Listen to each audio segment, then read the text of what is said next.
끝났어서 오늘 말씀 공부하셨습니다. 오늘 말씀은 야고보서 3장 1절입니다.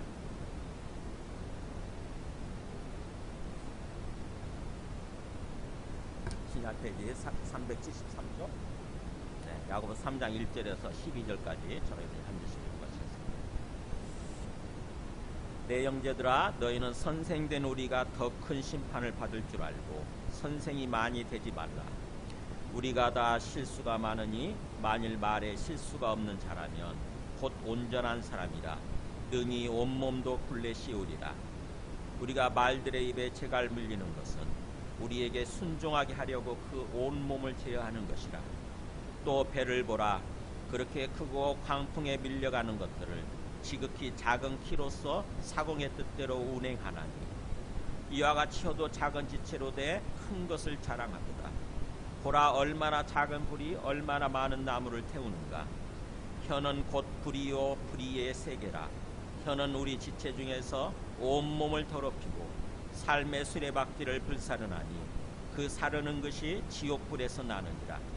여러 종류의 짐승과 새와 벌레와 바다의 생물은 다 사람이 길들일 수 있고 길들여 왔거니와 혀는 등이 길들일 사람이 없나니 쉬지 아니하는 악이요 죽이는 독이 가득한 것이라. 이것으로 우리가 주 아버지를 찬송하고 또 이것으로 하나님의 형상대로 지음을 받은 사람을 저주하나니 한 입에서 찬송과 저주가 나오는도다. 내 형제들아, 이것이 마땅하지 아니하니라.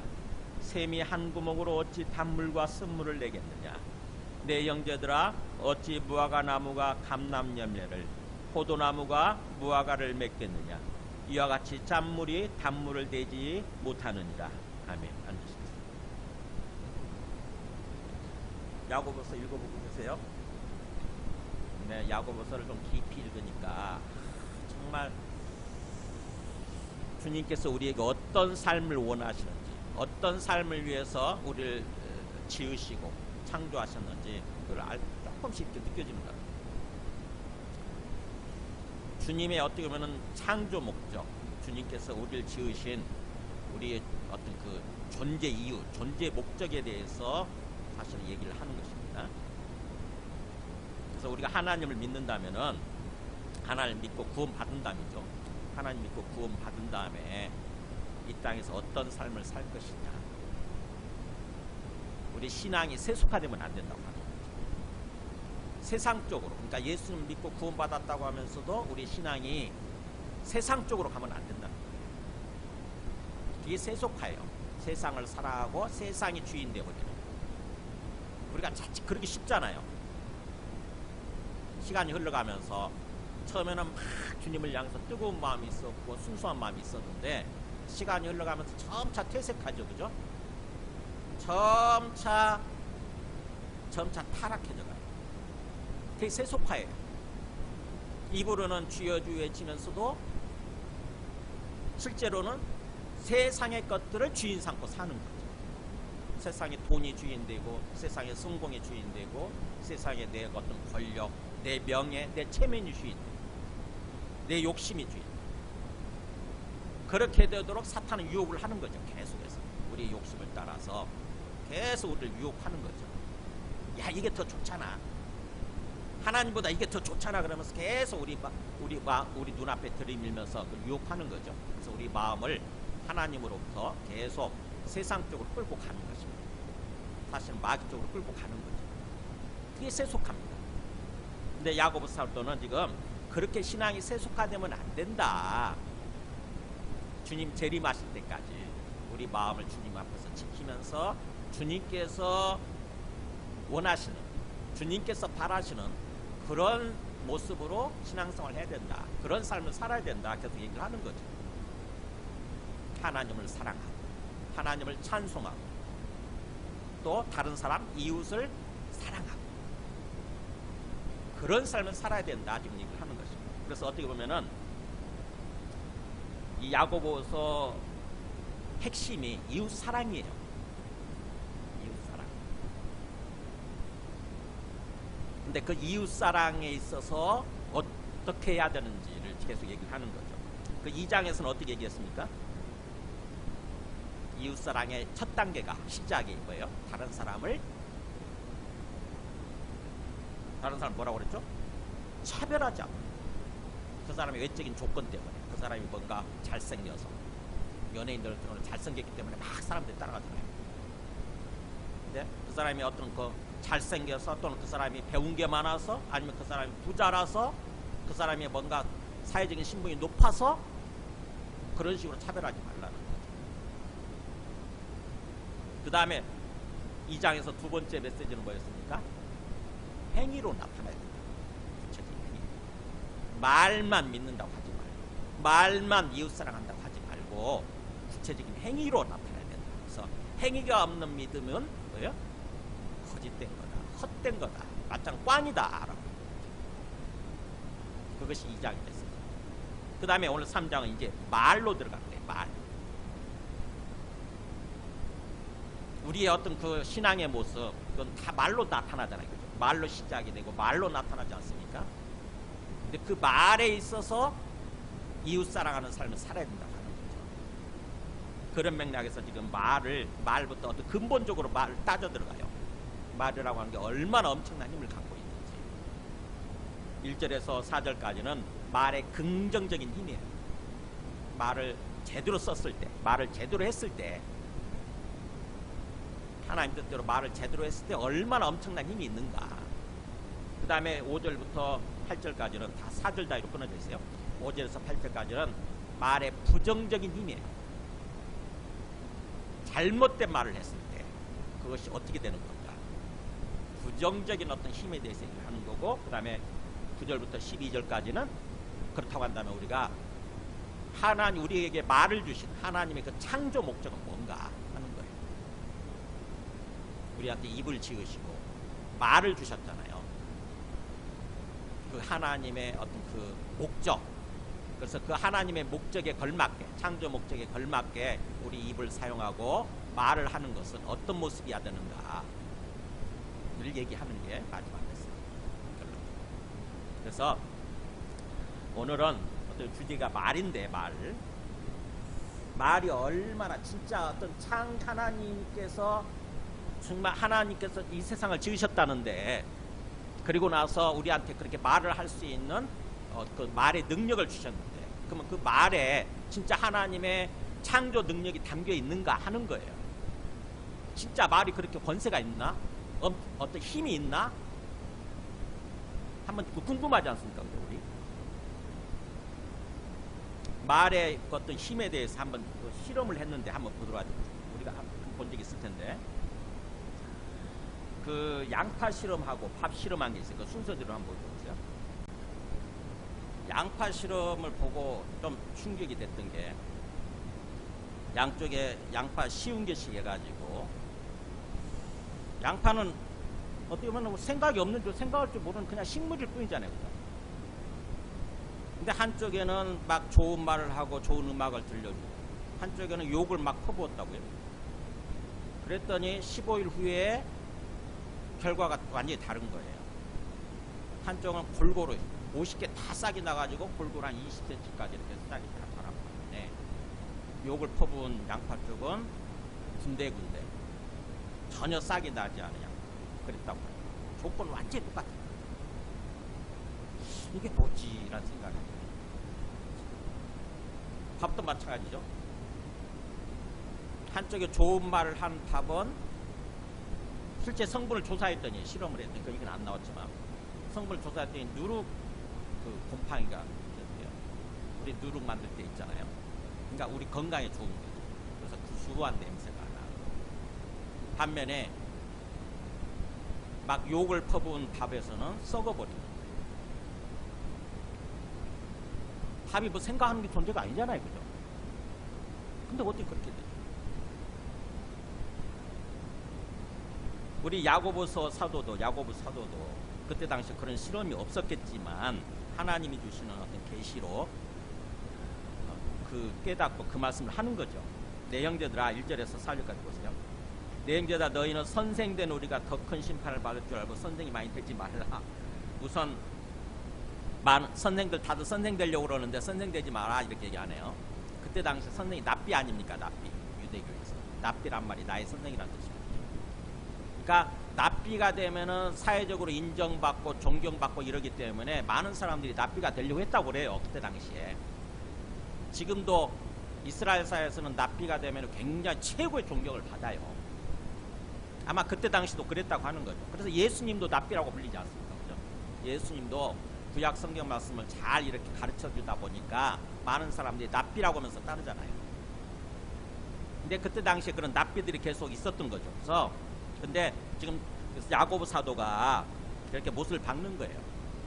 선생된 납비된 우리가 더 큰 심판을 받을 줄을 알고 있으니까 너희들이 알고 있으니까 그런 뜻이에요. 알라고 하는 게 아니라 알고 있지 않느냐. 그렇기 때문에 너나 나나 할 것 없이 다 이렇게 선생이 되려고 하지 마라. 왜 선생이 더 큰 심판을 받는 거죠? 말을 많이 하니까. 선생이 되면 말을 많이 할 수밖에 없잖아요.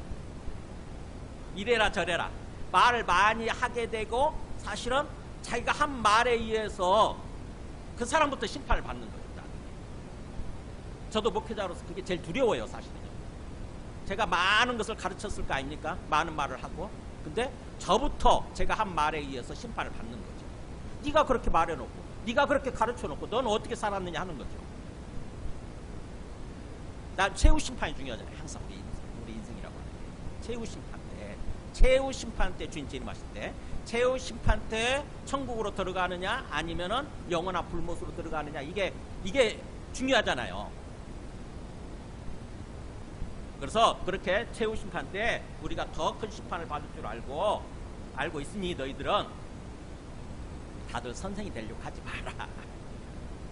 선생이 그렇게 좋은 게 아니다라고 하는 거예요. 그러면서 우리가 다 실수가 많은데 일상에서 인생을 살면서 다 여러 가지로 실수를 하죠. 생각으로 실수를 하고 말로 실수하고 행동으로도 실수하고 이렇게 실수가 많은데 만일 말에 있어서 실수가 없다. 말이 중요하다고 하는 거죠. 말에 있어서 실수가 없는 자라면 그 사람은 온전한 사람이다. 텔레오스.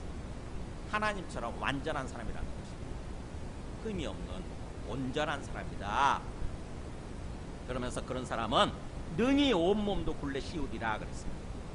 온몸도 굴레 씌울 수 있습니다. 무슨 말이에요? 굴레라는 게 뭡니까? 굴레는 우리 제가 그림 아시죠? 이거? 시골 출신들 잘 알잖아요. 이게 말로 얘기하면 이거 이게 굴레 이게 소로 하기는 곱비잖아 이거. 이걸 가지고 이 엄청난 힘을 가진 말과 소를 끌고 가잖아요. 어린아이도 이것만 채우면은 어린아이한테 꼼짝 못해요 이거는. 근데 이게 없으면은 아무리 힘센 장사도 못 당해요. 말과 소한테. 근데 이 굴레, 곱비죠. 이 굴레를 씌움으로 말미암아서 이걸 전체 이 큰 등치를 내 마음대로 이렇게 통제할 수 있게 되는 거죠. 그렇다고 말이 그렇다는 것입니다. 말. 우리한테 주어진 이 말, 혀라고 하는 게 말이라고 하는 게 우리 전체 몸, 우리 전체 삶이에요. 우리 인생 전체를 통제할 수 있다고 하는 거죠. 그러니까 우리가 말한 대로 된다는 거예요. 한마디로 얘기하면 우리 평소 말하는 대로 우리 인생이 흘러간다는 것입니다. 말이 씨가 된단 말 아시죠? 들어보셨죠? 말이 씨가 된다. 그러니까 말에는 엄청난 힘이 있다는 것입니다. 우리가 생각하는 것보다, 우리가 상상하는 것보다.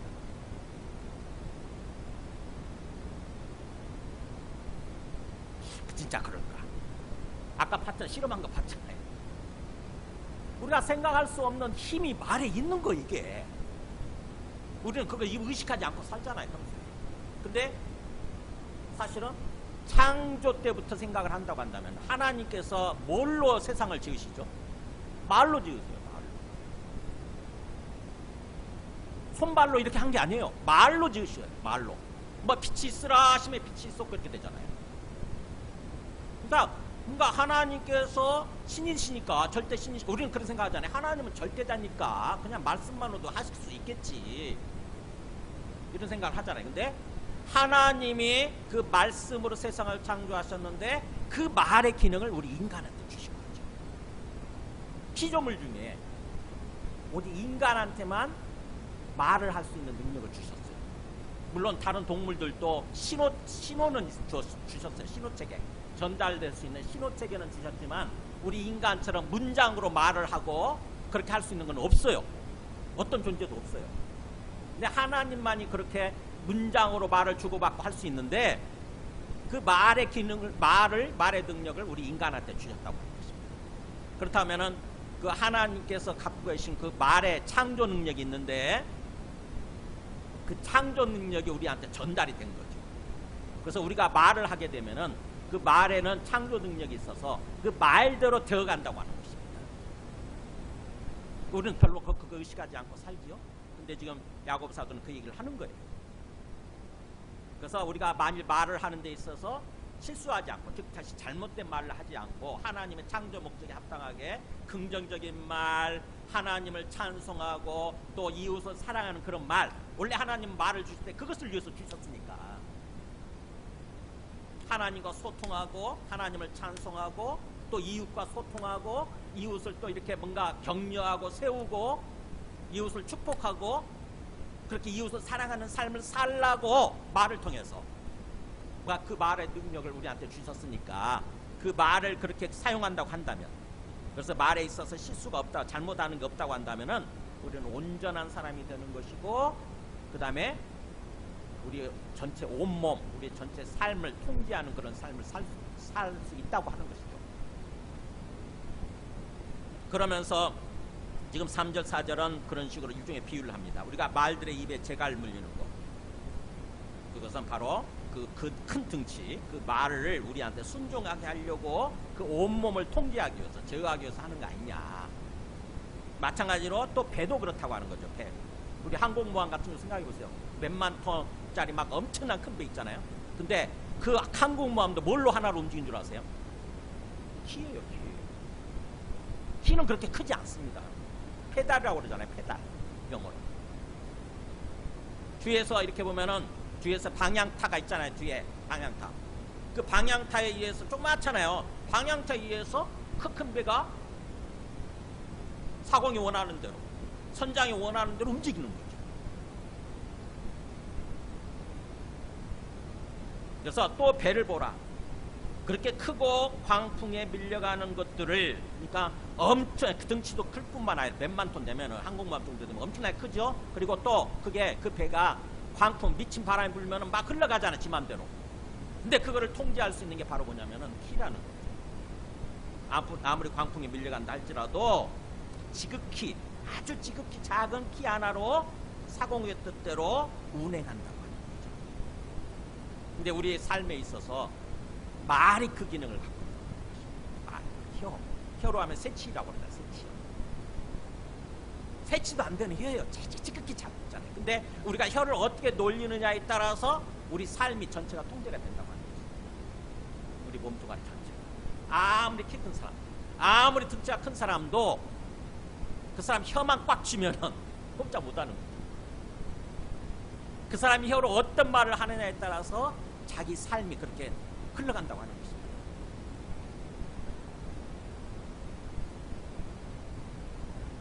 그래서 우리가 다시 한번 오늘 말씀을 통해서 우리가 무심코 하면서 살아가는 이 그 말, 혀의 기능에 대해서 한번 좀 오늘 깊이 좀 생각을 할 필요가 있어요. 혀에 엄청난 능력이 잠재되어 있는데, 엄청난 창조 능력이 잠재되어 있는데 나는 지금 어떤 말을 하면서 살고 있는가. 우리 심령이, 우리 영혼이 부패하고 타락해버렸기 때문에 예수님 믿고 구원받은 다음에도 옛날처럼 무심코 그냥 생각되는 대로, 감정 기분에 느껴지는 대로 말을 하고 살 수 있는 거예요. 그러면서 왜 이렇게 안 되지? 왜 이렇게 내 인생이 이렇게 안 되지? 사실은 그 말한 것에 있는데, 내가 말한 것에 달려 있는데 깊이 좀 생각하고 깨달아야 되는 거예요. 우리 속담 중에 말 한마디로 천냥빚을 갚는다는 말 아세요? 천냥빚이 얼마지? 이런 생각을 해봤어요. 말 한마디로 천냥의 빚을 갚는다. 그래서 제가 GPT에 물어봤더니 18세기에 이게 생겨난 말이래요. 18세기 때, 조선시대 때 상평통포가, 이렇게 상평통포 아시죠? 화폐가 생겨났을 때 천냥빚이면은 쌀 20섬. 쌀 20섬 아시죠? 40가마니. 한 섬이 보통 2가마니잖아요. 쌀 한 가마니가 보통 80kg 한 가마니만 이렇게 되지 않습니까? 80kg. 근데 그것에 40가마니니까 꽤 비싼 금액이죠. 오늘날 우리 돈으로 환산하면은 한 7천만 원 정도. 말 한마디로 7천만 원 정도의 빚도 그냥 왜 너 빚 없어? 없는 걸로 하자. 그냥 안 갚아도 돼. 이렇게 할 수 있다는 거죠. 그러니까 내가 그 어떻게 보면은 전주한테 내가 그 어떤 그 내한테 돈을 빌려준 사람한테 어떻게 말을 하느냐에 따라서 그 사람 마음이 움직여가지고 그렇게 될 수 있다고 하는 거죠. 빚도 탕감해 줄 수 있고. 그러니까 우리 말이 굉장히 중요하고 엄청난 능력이 있다고 하는 거예요. 말이 씨가 된다. 한마디 말로 천냥배지를 갖는다. 그러니까 우리 조상들도 다 그걸 안 거예요. 기본적으로 우리 말이 얼마나 중요한지를 알고 있는 거예요. 그래서 속담이 생겨난 거겠죠.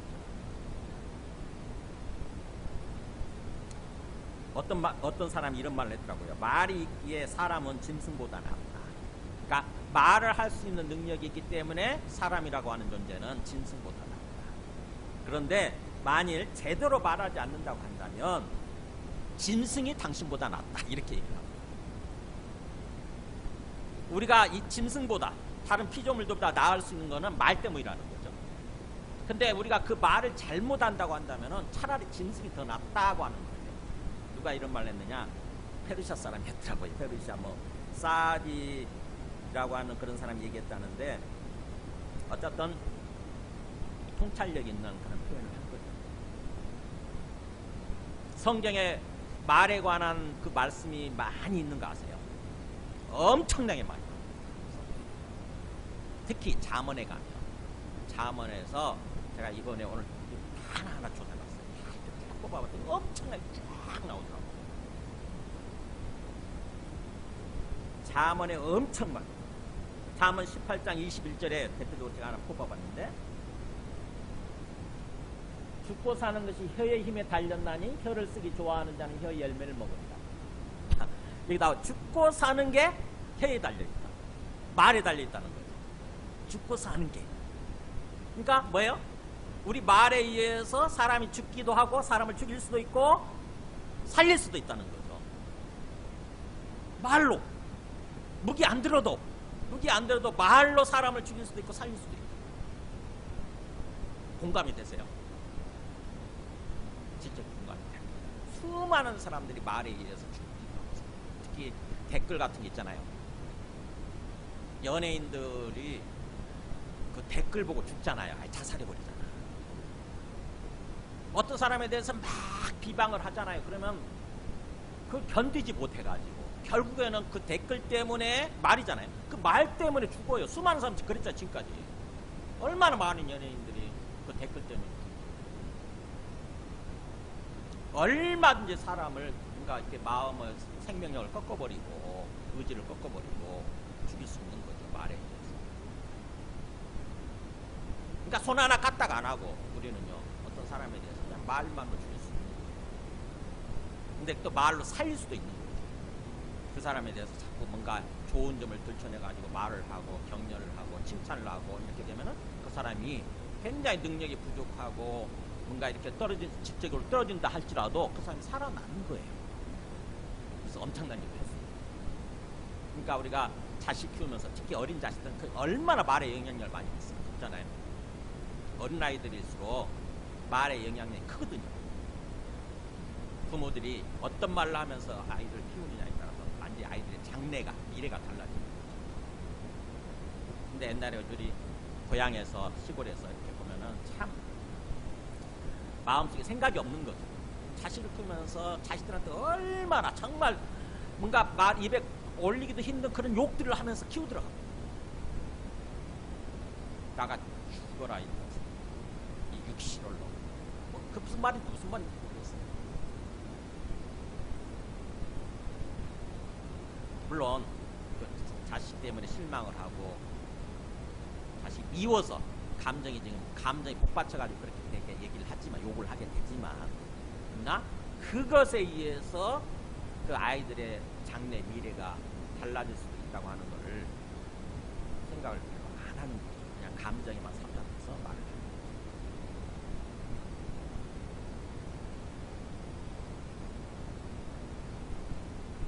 우리가 특별히 히브리서 13장 15절 보면 이 하나님의 창조 능력과 우리 입술이 이렇게 연관이 되어 있다고 하는 이런 얘기예요. 우리는 예수로 말미암아, 그러므로 우리는 예수로 말미암아 항상 찬송의 제사 하나님께 드리자 그래요. 그러니까 하나님이 우리한테 입술을 주신 이유, 입을 주신 이유가 사실은 하나님께 찬송의 제사를 올려줘요. 제사가 예배잖아요. 찬송의 예배, 즉 하나님께 찬송하는 삶을 살도록 입을 주셨다고 하는 거죠. 그러면서 그것은 이 찬송의 제사는 그 이름을 증언하는 입술의 열매니라 이렇게 있어요. 그러니까 하나님의 이름은 존재니까 하나님이라고 하는 존재를 세상에 드러내는, 세상에 증언하는 우리 입술로 드리는 열매라고 하는 거죠. 하나님을 찬송하고 하나님을 높이고 하는 것은 사실은 우리가 이렇게 예배드리는 이유가 주일마다 예배드리는 이유가 그거잖아요. 하나님의 창조 목적에 합당하게 창조 목적에 충실하는 거예요. 우리가 그것을 위해서 우리를 지으셨으니까, 하나님이 찬송받기 위해서, 하나님께서 예배받기 위해서 우리를 지으셨으니까 우리가 주일날마다 와서 주님께 그렇게 예배를 드리면 하나님께서 기뻐하시고 하나님께서 더 큰 은혜와 능력을 우리한테 부어주시게 되는 거죠. 우리 존재의 목적에 충실하게 살아간다고 한다. 그래서 우리 입술이라고 하는 것은, 입이라고 하는 것은 찬송을 위해서, 하나님을 찬송하기 위해서 있는 것이고,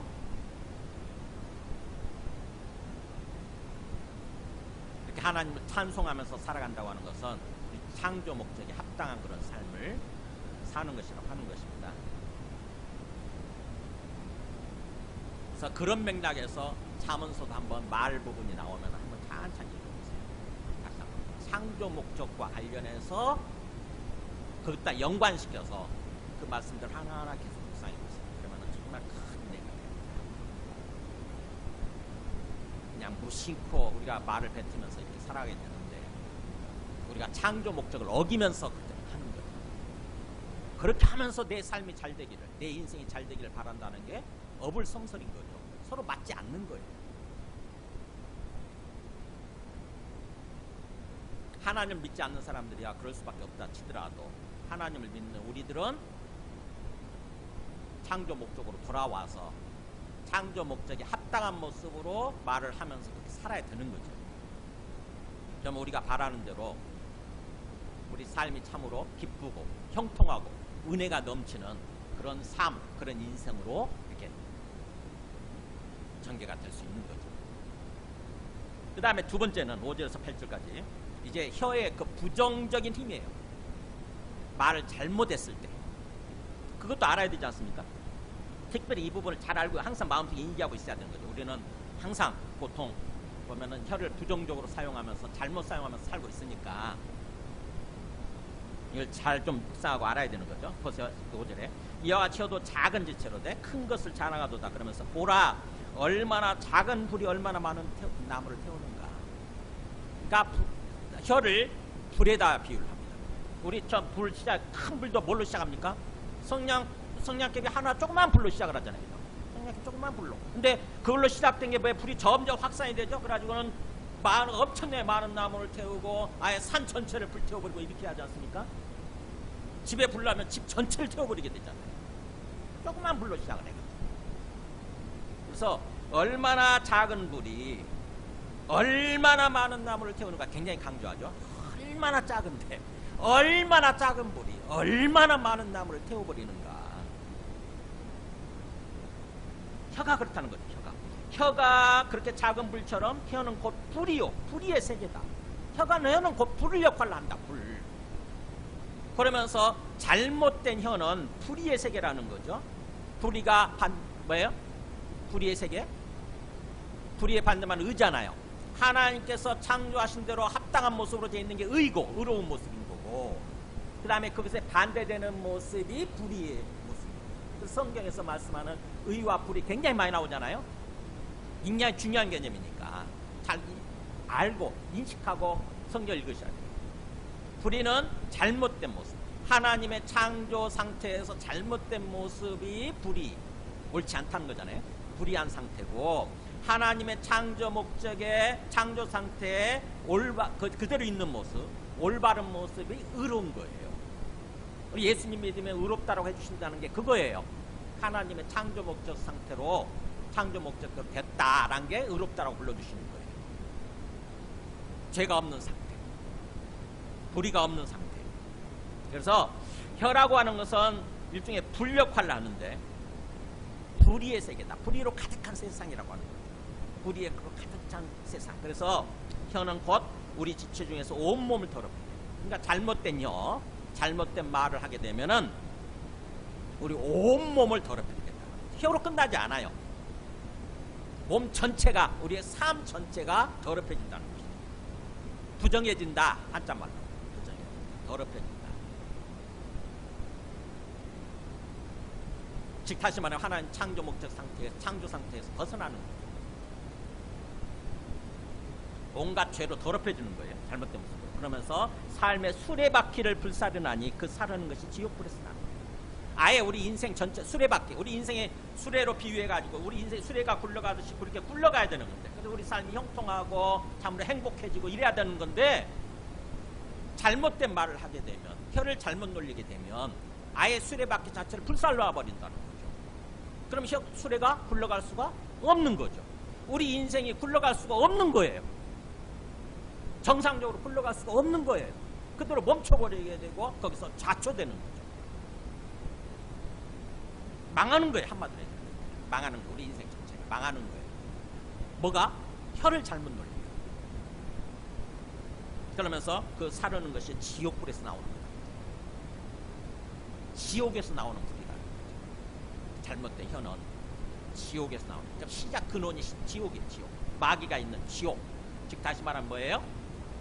지옥 간다는 얘기예요. 한마디로 얘기하면 우리 삶 전체가 지옥으로 꺼진다. 꺼져버리게 된다. 망한다는 거죠. 완전히 망한다. 그러면서 또 혀의 특징이 뭐냐? 그래서 우리가 내가 혀를 잘 사용해야 되겠구나 이런 생각을 하게 되잖아요. 그러면 혀를 좀 길들여 놓으면 될 것 아닌가? 항상 좋은 말만 하도록. 절대로 뭔가 부정적으로 작동되지 않고 항상 정상적으로 하나님 창조하신 상태대로 정상적으로 잘 작동되고 항상 좋은 말만, 옳은 말만 하도록 이렇게 잘 길들여 놓으면 될 거 아닌가? 근데 문제는 혀는 길들일 수 없다고 얘기해요. 보세요. 7절에 여러 종류의 짐승과 새와 벌레는 파충류를 가리켜요.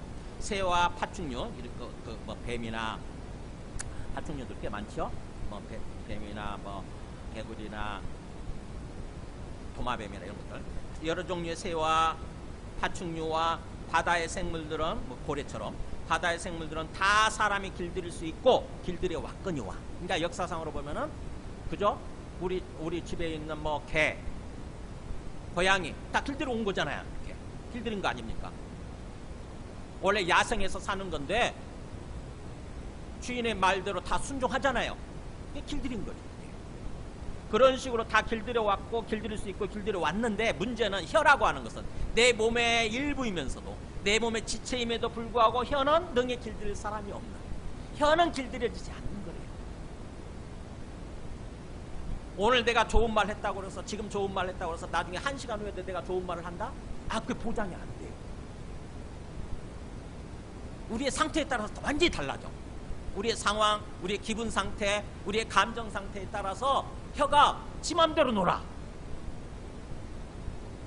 내 이성으로 통제가 잘 안 된다고. 한번 길들였으면 길들인 대로 살잖아요. 짐승이라고 하는 것은. 근데 한 번 좋은 말 했다 할지라도, 길들여진 것처럼 좋은 말 했다 할지라도 그렇지 않다는 거지. 확 뒤집지. 그래서 혀는 등에 길들일 사람이 없나니 쉬지 아니하는 악이요. 멈춤이 없는, 쉼이 없는, 계속 악을 뿜어내요. 악이요. 그 다음에 죽이는 독이 가득한 것이요. 나를 죽이고 다른 사람을 죽일 수 있는 그런 독이 가득한 존재라는 거예요. 마치 전혀 길들일 수 없는 독사와 같은 독사. 독사 길들인 사람 어디 있을 거라 아마. 독사 한 번 물면 결국 그 독 때문에 죽잖아요. 혀도 뱀의 혀처럼 되게 비싸죠. 그래서 아마 성경 그 창세기 3장에서 사탄이 뱀의 형태로 나타난 이유가 그런 거예요. 뱀의 가장 큰 특징이 혀 아니거든요. 말. 그래가지고 그 사탄이 뱀의 형태로 나타나가지고 말로 유혹을 하잖아요. 말로. 그딴 말로 많거든. 아담과 하와를 유혹해가지고 결국 하나님 말씀 어기게 만들고 죄인 되게 만들었습니다. 말로 한 거거든요. 말로. 사탄도 말로. 그러니까 혀라고 하는 것은 우리가 혀에 잘 알아야 되는 거죠. 특히 이 부분에 대해서 깊이 인식하고 있어요. 우리가 무심코 말을 하고 사는데 아무 생각 없이 그냥 그 상황 속에서 내 감정대로, 내 기분대로, 내 느껴지는 대로 그냥 말을 하고 사는데 사실은 그 말이 만약 어떤 그 하나님의 창조 목적에 합당하지 않은 어떤 부정적인 말, 잘못된 말을 한다고 한다면은 그 말은 삶의 수레바퀴 전체를 불살라버리게 될 수 있는 그런 말, 그렇게 된다고 합니다. 내 인생 전체를 완전히 송두리째 망가뜨릴 수 있는 그런 말입니다. 깊이 우리가 그야말로 생각하고 살아야 됩니다. 이 땅에서도 우리가 어떤 말을 하느냐에 따라서 우리 인생이 달라질 뿐만 아니라 나중에 그것이 이 땅의 인생으로 끝나지 않습니다. 우리가 어떤 말을 했느냐에 따라서 어떤 부정적인 말을 했느냐에 따라서 나중에 최후 심판 때 그거에 맞춰서 하나님이 심판하시는 거예요. 마태복음 12장 36절에 보면은 예수님이 이렇게 경고를 하시잖아요. 내가 너에게 이르노니 사람이 무슨 무익한 말을 하든지 심판날에 이 자의 신문을 받으리라. 우리 무익한 말 얼마나 득이 안 되는 말, 다른 사람한테 도움을 주지 않는 말 얼마나 하고 사냐고. 근데 심판날에 하나님 그거 기록하고 있나 봐. 그러니까 너가 맨날 며칠에 이런 말 했잖아 해가지고 그 말을 가지고 신문을 하시는 거지. 재판장에서 재판장이 묻는 게 신문이잖아요. 그죠? 재판장이 죄인을 향해서 하나하나 취조하듯이 이렇게 뭔가 묻는 게 신문 아닙니까? 자세히 묻는 거, 깊이 묻는 거. 심판날에 신문을 받으니 그래서 너의 말로 의롭다함을 받고 너의 말로 정죄함을 받으리라. 이렇게. 내가 어떤 말을 했느냐에 따라서 그 말로 너는 이제 의인이야. 너는 죄인이 아니고 의인이야. 너는 천국 들어가도 돼. 근데 내 말에 의해서 너는 죄인이야. 너는 지옥 가야 돼. 너는 불못에 들어가야 돼. 잘 수.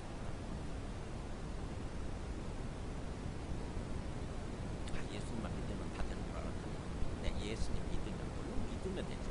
진짜로 믿어야 돼. 제대로 믿어야 돼. 예수님을 진짜로 제대로 믿으면 내 말이 걸러지는 거예요. 내 말이 정죄되는 거예요.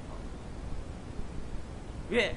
예수님을 진짜로 믿는다고 해서 예수님이 지금 나의 주님이시고 하나님의 아들 하나님이시고 그분이 나와 함께 계시다는 거잖아요. 그걸 믿는 거잖아요. 그래서 우리가 어떤 말을 할 때도 주님을 의식하고 말을 하는 거 아닙니까? 주님을 의식하고 말을 하게 되는 거죠. 그게 믿음이거든요. 근데 전혀 주님을 의식하지 않는다. 참 믿음이 아닌 거죠. 아유 그러면은 예수님만 제대로 믿으면 참 믿음이면 항상 우리가 좋은 말만 하고 삽니까? 그렇지는 않아요. 그래서 우리가 실수하게 되면 그 실수 때문에 또 하나님이 심판하지 그렇지는 않아요. 반복된 실수, 아무 생각 없이 습관적으로 하는 말들 있잖아요.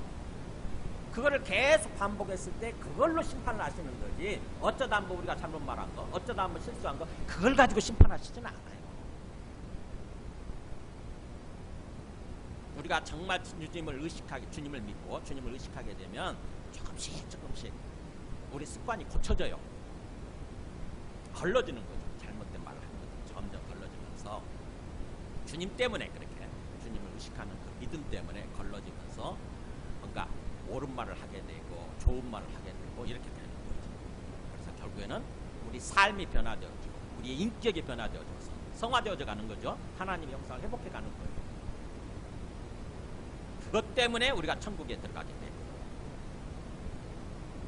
그래서 행하는 믿음이 아니면 거짓 믿음이다, 헛된 믿음이다라고 얘기하는 그거예요. 행위로 나타나지 않으면, 삶으로 나타나지 않는다고 한다면 아무리 우리가 믿는다고 말을 한다 할지라도 그 믿음은 거짓된 믿음. 행위로, 삶으로 나타날 때 비로소 참된 믿음. 그 참된 믿음 때문에 믿음으로 천국에 들어가게 되는 거죠. 완전한 구원이 되게 되는 거죠. 로마서 14장 10절에서도 그렇게 얘기해요. 형제사랑, 이웃사랑과 관련해서 너가 어찌하여 너의 형제를 비판하느냐, 어찌하여 너의 형제를 업신여기느냐, 우리가 다 하나님의 심판대 앞에 서리라. 그러니까 로마 교회에 비판하는 어떤 그런 게 또 있었고 또 업신여기는 모습도 있었는데, 먹는 문제를 놓고 그렇게 서로 비판하고 업신여기고 그랬잖아요. 14장이 그렇게 그 내용 아닙니까? 로마 교회에는 유대인 출신의 크리스찬들이 있었고 또 이방인 출신의 크리스찬들이 있었어요. 유대인 출신의 크리스찬들은 율법 때문에 레위기 11장에 뭘 먹어야 되고 안 먹어야 되고 하는 게 나오잖아요. 정결 음식 규정이 나오지 않습니까? 그것 때문에 그 사람들은 그게 몸에 배어 있다 보니까 함부로 못 먹는 거예요. 예를 돼지고기 같은 거 절대 먹으면 안 되잖아요. 못 먹는 거예요. 근데 이방인 출신의 크리스찬들은 율법, 그런 게 율법을 알기 전에 예수님을 먼저 알았으니까 예수님을 믿음으로 말미암아서 모든 어떤 율법으로부터 자유로워지는 거죠. 그래서 마음 놓고 먹는 거예요. 우리 먹잖아요. 돼지고기 마음 놓고 먹고 삼겹살. 그 다음에 또 우리 뭐 오징어, 문어 마음 놓고 먹잖아요. 제가 좋아하는 건데. 근데 레위기 11장 그 규정으로 하면은 오징어 먹어도 안 되고 문어 먹어도 안 되거든. 돼지 삼겹살 먹으면 안 돼. 근데 교회에 들어왔는데 다 예수 믿고 구원받은 사람들인데 신앙생활을 하는데 유대인 출신들은 앞에 반찬에 뭔가 또 어떤 그런 돼지고기나 어떤 그 문어나 이런 게 있으면 못 먹는 거야. 조심스러워 못 먹어. 자꾸 마음에 걸리니까. 반면에 이방인들은요 아무렇게나 막 먹는 거예요. 그러면서 그렇게 나오는 거죠. 뭐예요? 먹는 사람이 못 먹는 사람이 유대인들이 이방인들을 향해서 비판하는 거예요. 야 그거 먹으면 어떡해. 성경에 레위기에 그렇게 돼 있잖아. 먹지 말라고. 그랬더니 또 이방인 출신의 크리스찬들은 뭐예요? 유대인들을 향해서 업신여기야. 저것들은 믿음이 없어가지고 왜 그것도 못 먹어. 예수님이 다 이제 뭐든지 먹어도 된다고 하셨는데 예수님이 완전히 자유를 선포하시는 거 아닙니까? 우리 신앙이라고 하는 것은 먹는 것과 마시는 문제가 아니라 그렇잖아요. 사도 바울도 그러잖아요. 먹는 것과 마시는 문제가 아니라 성령 안에서 평안과 의로움과 화평과 의와 화평과 기쁨이라 이렇게 얘기하잖아요. 이 신앙 하나님의 나라는 먹는 것과 마시는 것에 있는 것이 아니고 성령 안에서 의와 화평과 그 다음에 희락 기쁨이다. 의로운 모습으로 사는 것이고 그 다음에 화평, 서로 화평하면서 화목하면서 사는 것이고 그 다음에 기쁨으로 사는 거다. 이렇게 선포를 하거든요. 근데 어쨌든 현실적으로는 오래된 삶의 그 습관, 신앙 습관이 있기 때문에 이런 일이 일어나는 거예요. 그러면서 그것을 가지고 얘기하는 거예요. 우리가 다 하나님의 언젠가는 하나님의 심판대 앞에 서게 되면 어떻게 돼요? 이런 일이 일어나는 거죠. 기록됐을 때 주께서 이르시되 내가 살았노니, 그러니까 내가 살아있노니 그런 뜻이에요. 주님께서 살아있으셔서 나중에 재판장으로 쓰시는 거죠. 재심판 때 재판장으로 쓰셔서 모든 무릎이 내게 꿇을 것이요 모든 여가 하나님께 자백하리라 이렇게 기록이 되어 있다고 하는 거예요. 모든 존재가 하나님 앞에 다 무릎 꿇는다고 하는 것은 다 굴복하게 되는 거죠. 모든 자 하나님 앞에 재판장이신 예수님 앞에 굴복해서 뭐야? 모든 혀가 하나님께 자백하라. 뭘 자백해? 자기가 한 일, 우리 각 사람이 자기 일을 하나님께 직고하리라. 우리가 어떤 삶을 살았는지, 우리가 어떤 말을 했는지 이거를 다 하나님 앞에 직접 고하는 거죠. 직접 자기가 자백을 하고 직접 고하고 그것에 의해서 심판을 하신다. 그렇기 때문에 우리가 이 땅에서 삶을 사는 동안, 신앙생활을 하는 동안 우리가 얼마든지 무심코 그냥 막 이렇게 말을 할 수 있고 그러는데 문제는 그 말에 의해서 내가 언젠가 심판대 앞에 서서 내가 이런 말을 했노라고 스스로 자백하게 될, 직고하게 될 날이 온다고 하는 것을 항상 의식하고 말을 해야 되는 거죠. 그걸 의식하면서 사는 것입니다.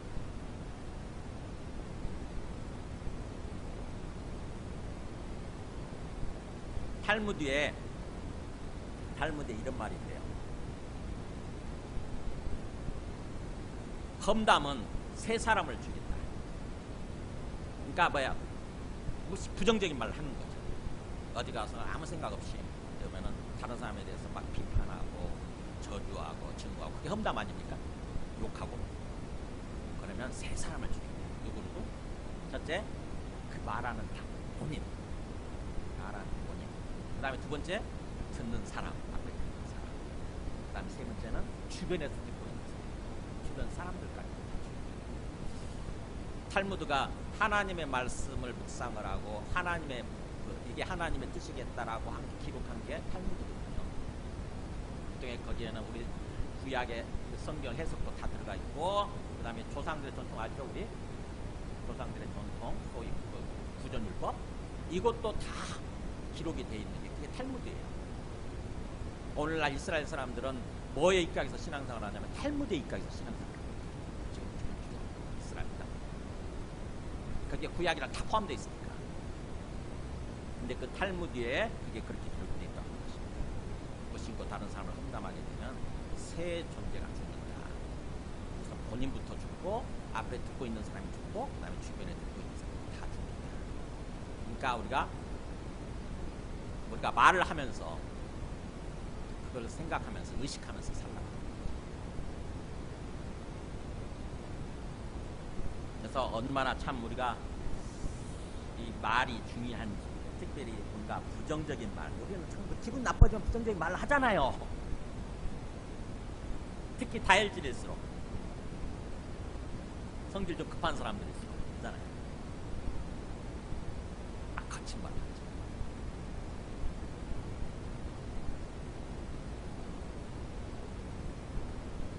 우리가 그래서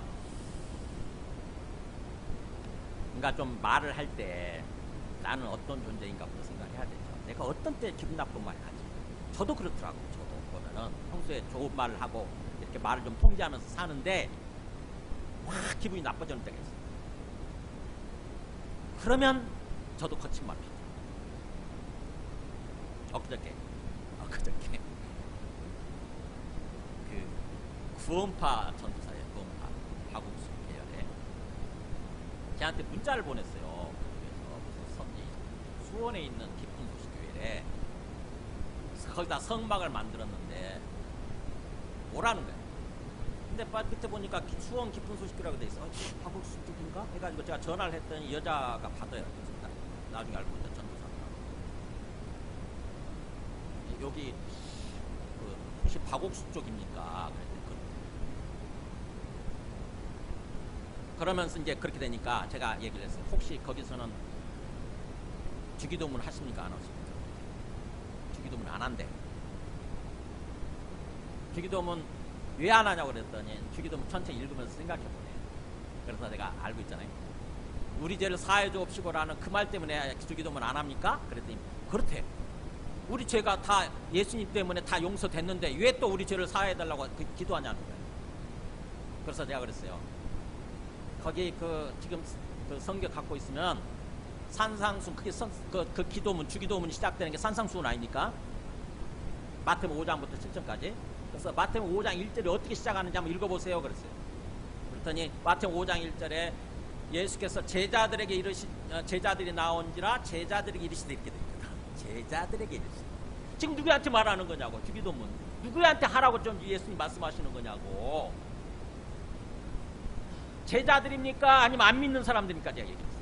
이미 믿고 있는 예수님을 따르고 있는 제자들한테 주기도문 하라고 말씀하시는 겁니까? 아니면 안 믿는 사람들한테 말씀하시는 겁니까? 생각해보세요. 그러면서 자기들은 구원파 아니라는 거예요. 그럼 누가 구원파예요? 유병은 쪽만 그쪽에 구원파예요. 자기들은 구원파가 아니에요. 이래저래 막 논쟁을 하다가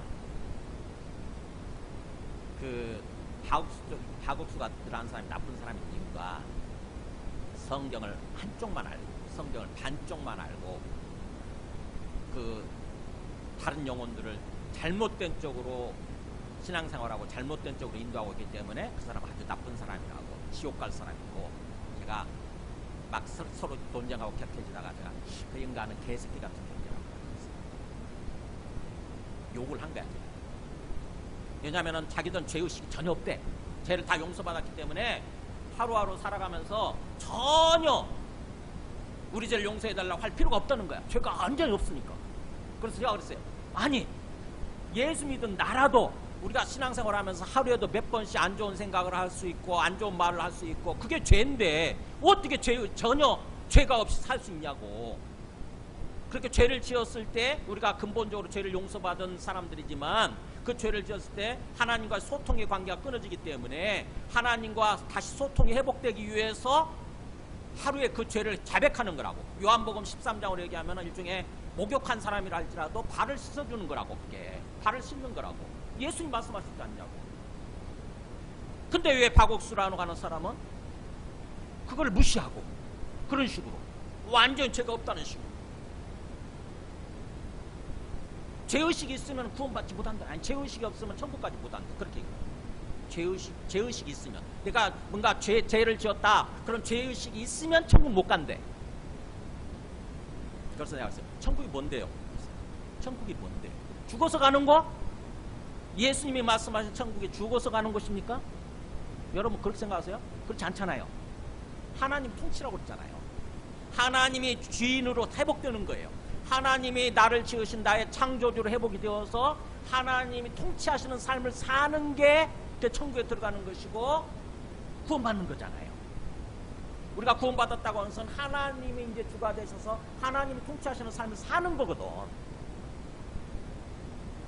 그런 삶을 살다 보면 자연스럽게 우리가 죽더라도 우리 영혼이 예수님이 말씀하신 그 낙원에 강도를 향해서 얘기했잖아요. 네가 오늘 밤 나와 함께 낙원에 있으라 그랬잖아요.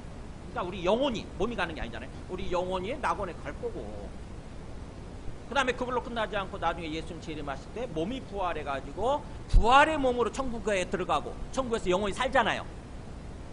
근데 그 천국은 예수님이 처음에 천국이 가까이 왔으니 회개하고 복음을 믿으라 할 때 그 천국하고 다르잖아요. 마태복음에서 말씀하는 천국은 하나님의 통치거든요. 하나님의 나라, 하나님이 통치하시는 삶을 사는 거, 그것을 위해서 예수님을 믿는 거잖아요. 그것이 나중에 완전한 천국, 영원한 천국으로 이어지는 거죠. 근데 다구스에서는 자꾸 그것만 얘기하고 죽어서 가는 거, 임시적으로 가는 거, 죽어서 가는 거, 그것만은 자꾸 천국 얘기하고 거기에 들어가기 위해서는 내 죄의식이 있으면 안 된다. 내 죄의식이 있다고 하는 것은 내가 구원받지 못했다는 거다. 예수님 십자가를 안 믿는 거다. 이렇게 얘기를 합니다. 그래가지고는 하루에도 몇 번씩 죄를 지으면서 그걸 완전히 묵살해버리고 딱 덮어버리고 사는 거예요. 양심을 덮어버리고 산다고. 나중에 구원파에서 나온 사람들이 댓글 단 거 보니까 구원파에 나온 사람들이 그것 때문에 힘들어했더라고요. 자기가 30년 동안 구원파에서 생활했대, 신앙생활했대. 근데 항상 힘들었던 게 그거래요. 내가 하루에도 몇 번씩 죄를 짓는데 죄의식을 가지면 안 된다고 얘기했다. 천국 못 들어간다고. 그러니까 자꾸 충돌이 일어나는 거죠. 내 마음의 양심의 소리와 그 다음에 실제 저쪽에서 말하는 것과 완전히 충돌이 일어나는 거예요. 그게 너무너무 답답했다는 거예요. 너무 공허하고 허무하고 답답했다는 거예요. 근데 거기 구원파를 나와서 보니까 그게 잘못됐다는 거예요. 실제 그렇잖아요. 예수님께서 말씀하신 그거 아닙니까? 우리가 처음에 구원해 주신다고 하는 건 우리 신분을 바뀌는 거잖아요. 신분이 마귀 새끼였다가 마귀를 따라가는 마귀의 새끼였다가 이제 하나님의 백성으로 하나님의 자녀로 회복시켜 주시는 거잖아요. 그것 때문에 우리가 그야말로 천국에 들어가게 되고 장차 영원한 천국에 들어가는 거 아닙니까? 근데 그렇게 구원받은 다음에도 이 땅에서 삶을 사는 동안에 우리가 하루에 어떤 작은 죄들을 지었을 때 말로나 생각으로나 작은 죄를 지었을 때 주님께 자백을 해야 되는 거죠. 그때마다 주님께 자백을 해야 하나님과 막혔던 그런 어떤 소통의 관계가 다시 회복이 되고 주님과 소통이 되는 거예요. 주님과 대화가 되는 거죠. 주님과. 그게 구원받은 삶인데 그거를 완전히 무시해버리는 거죠. 그냥 한 번 구원은 완전한 구원이고 영원한 구원이야 그런 식으로 주장하는 거예요. 그래서 더 이상 죄의식 가져도 안 되고 죄를 자백할 필요도 없고 우리 죄를 사하여 주옵시고라고 하는 주기도문도 할 필요도 없고 막 이렇게 되는 거예요. 그야말로 한쪽만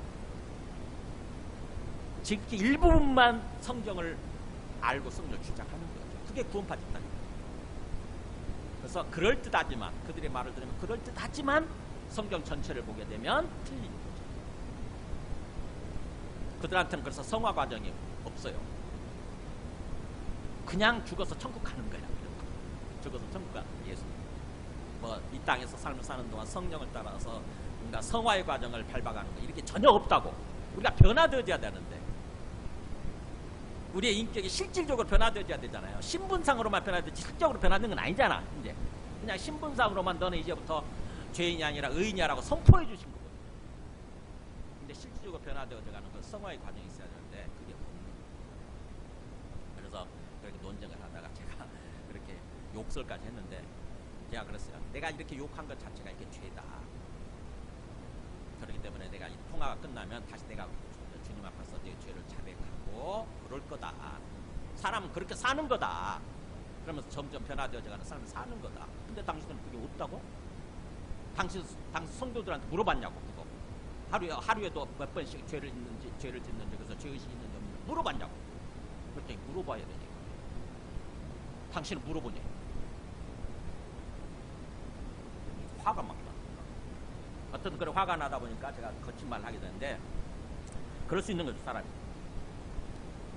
어떻게 보면은 성경을 그 말 하다 보니까 이사야서 말씀 생각나더라고. 이사야서 제일 마지막에 이사야 6장 5절에 이사야 선지자도 이런 말을 해요. 그때 내가 말하되 화로다 나여 망하게 되었도다. 나는 입술이 부정한 사람이요 나는 입술이 부정한 백성 중에 거주하면서 만군의 여호와신 왕을 되었습니다.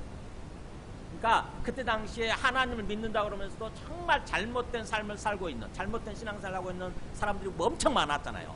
그래서 그 사람들에 대해서 이사야 선지자가 막 비판을 하잖아요. 엄청나게 비판을 한다고.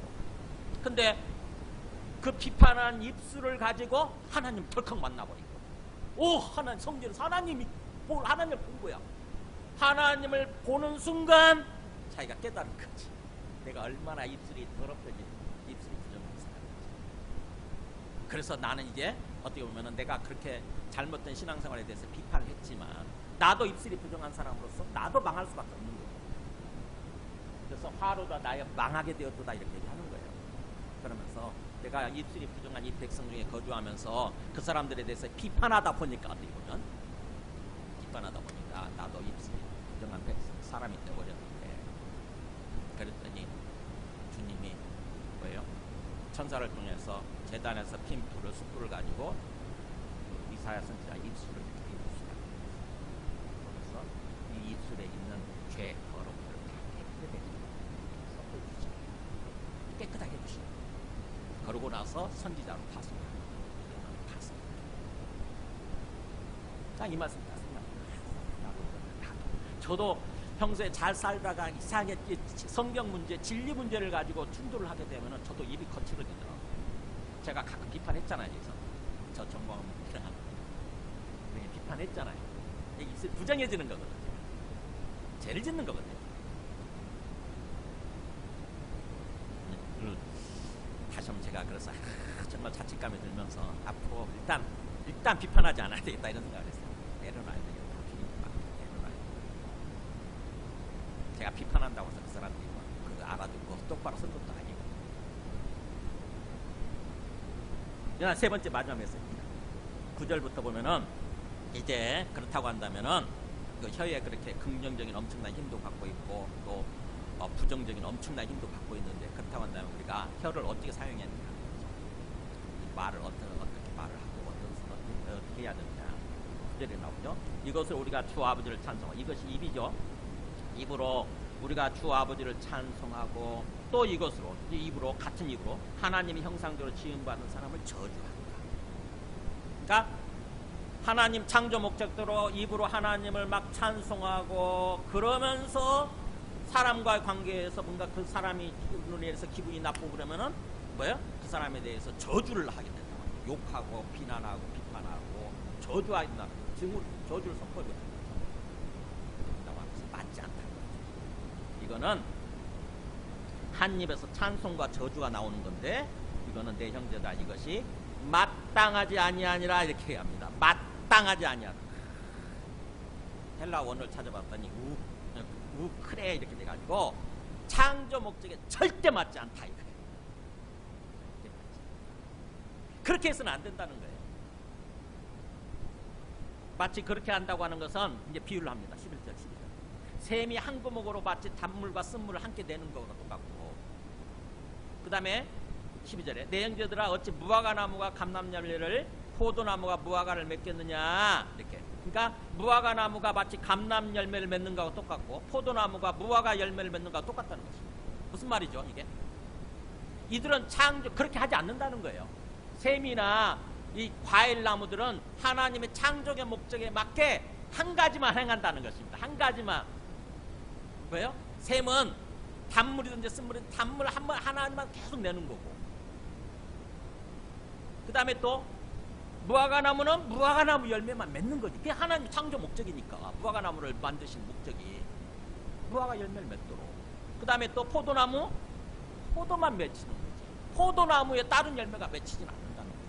그래서 이 자연 피조물들은 어떻게 보면 자연 피조물들은 하나님의 창조 목적에 걸맞게 자기 역할을 하고 있다는 것입니다. 한 가지 역할. 근데 우리는 인간이라고 하는 존재는 하나님 입을 지으시고 입으로 말을 하도록 그렇게 지으셨는데, 한편으로 하나님을 찬송하다가 수가 틀리면, 기분이 나빠지면 그 입으로 또 똑같은 입으로 다른 사람을 또 이렇게 저주한다고?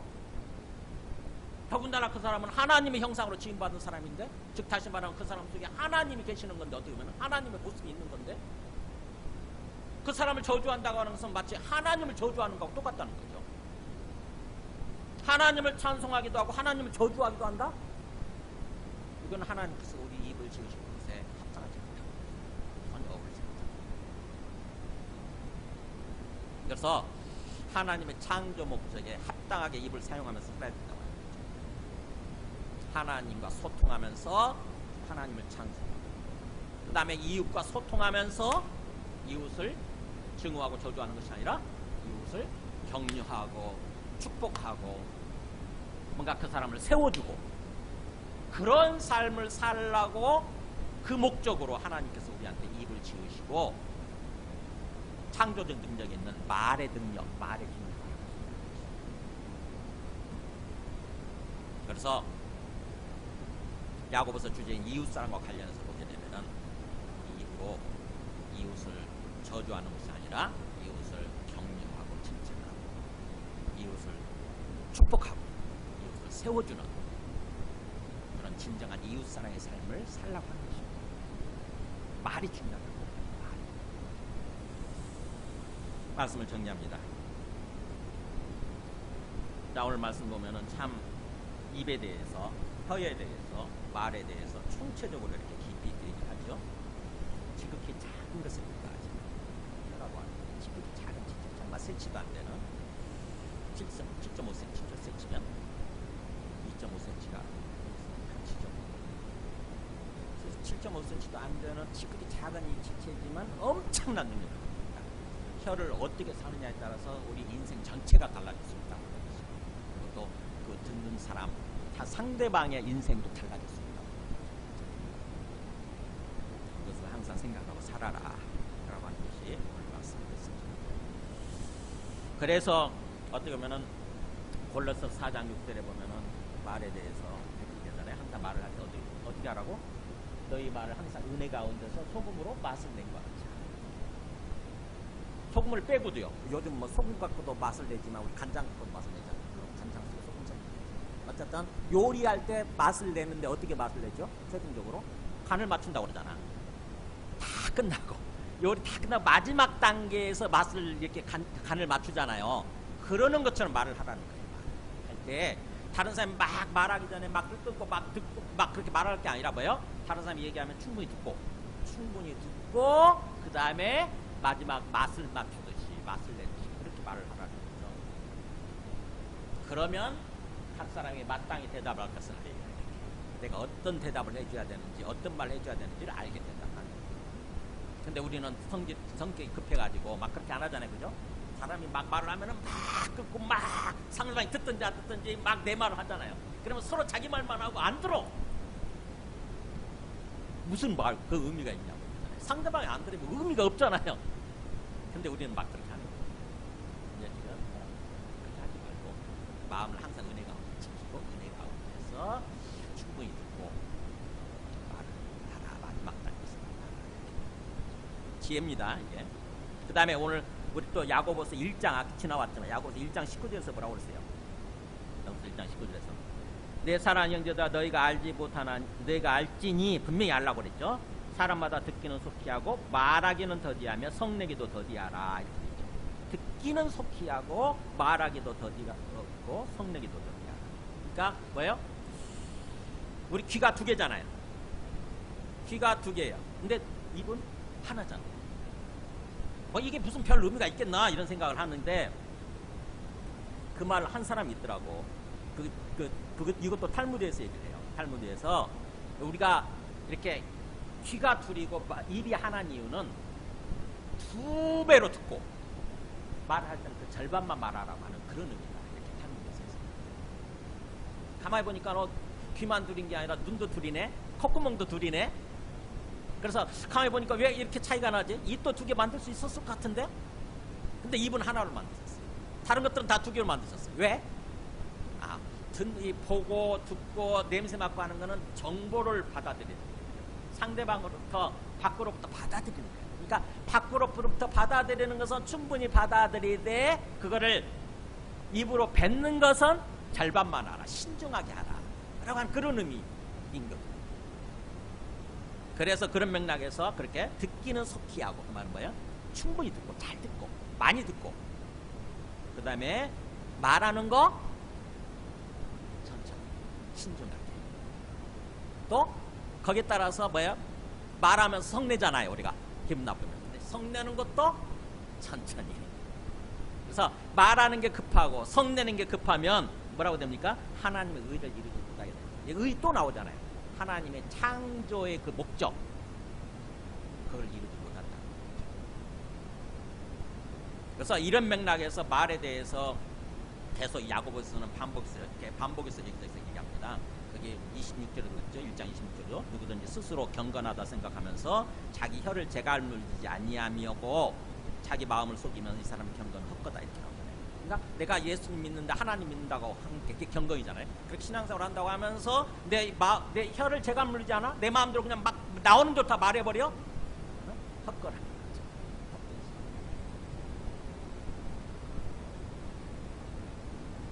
나중에 뭐 사장에 가서 계속 말에 대해서 또 얘기를 합니다. 그만큼 중요한 거예요. 마지막 말씀입니다. 시편 141편 3절에 다윗이 이런 기도를 해요. 여호와여 내 입에 파수꾼을 세우소서 이렇게 기도합니다. 여호와여 내 입에 파수꾼을 세우시고 내 입술의 문을 지켜주소서. 그러니까는 아마 다윗도 많이 의식했던 것 같아요. 다윗도 자기가 어느 순간 기분 나쁘면은 자기가 왕이지만 그 백성들을 볼 때 백성들이 아무 생각 없이 말하고 아무 생각 없이 살아가는 사람들 있잖아요. 하나님 백성이면 그런 사람들 향해서 굉장히 뭔가 비판하고 막 안 좋은 말을 하고 막 그랬겠죠. 그러고 나서 나중에 후회가 됐겠지. 하나님께 기도하면서 그런 거죠. 하나님 제 입술에 파수꾼 세워주세요. 파수꾼 세워주셔서 제 입술을 좀 지켜주세요. 함부로 말하고 들어. 우리 이런 기도를 하면서 살아야 됩니다. 자, 그래서 우리가 특별히 참 하나님 믿는다고 그러면서도 그래서 이웃을 사랑하는 삶을 살아야 되겠다 이렇게 하면서도 언제 어느 순간에 그것을 어기고 내 함부로 이렇게 말해버리고 그래서 이웃에게 뭔가 이웃을 욕하고 저주하고 이웃의 생명을 꺾어버리는 그런 삶을 살게 됩니다. 그러니까 상황을 좀 돌아볼 필요가 있어요. 언제 그러는가. 우리가 민감할 때 있거든요. 민감할 때 확 격해질 때가 있어요. 확 이렇게 그걸 생각하고 기도를 해야 되는 절대로 그렇게 감정이 격해질 때도 제 마음을 지켜주시고 주님 앞에서 제 마음을 지킬 수 있게 해주시고 물론 지킬 만한 것보다 더욱 네 마음을 지키라 생명의 근원에서 이에서 나는 자가 아니라 이렇게 있잖아요. 마음을 지키고 주님 앞에 내 마음을 지키고 저 사람에게 치료해 주시고 회복시켜 주시고 주시옵소서. 올바른 삶으로 주시옵소서. 찬송가 218장